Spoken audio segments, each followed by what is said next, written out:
De grote politiebureaus in Friesland zijn joerd dicht in verband met acties. Het gaat om de bureaus van het Jereveen, Drachten, Ljouwert, Haas, Dokkum en Snits. Het is al de safvolste actie voor een betere CAO. En nevens de politiemensen ik net de laatste. De Vlaming Chris Callens wordt de nieuwe directeur van het Fries Museum, het Keramiekmuseum Prinsessenhof en het Fries Verzetsmuseum. Callens volgt Saskia Bak op, die zo'n heel mooie directeur is van Museum Arnhem. Callens werkt nu nog als haatcollecties en presentaties in het Zuiderzeemuseum in Enkhuizen.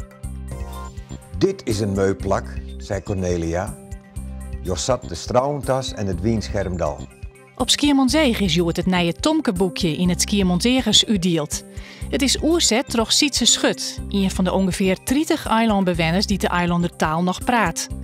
Maar het Tomke-boekje werd bezocht ik de band het Skiermontzegers bij te brengen.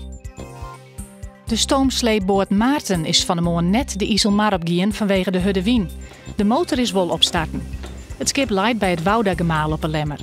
Het doel is om deze simmer zo nou en dan met het schip onder stoom te varen in de baai van de lemmer. De zuidwestenwind neemt gaandeweg de nacht af. De bloed kans op een bui en het wordt 12 graden. Morgen wordt het 16 graden. De wind draait naar het westen, er is kans op zinnen en het bloed droeg.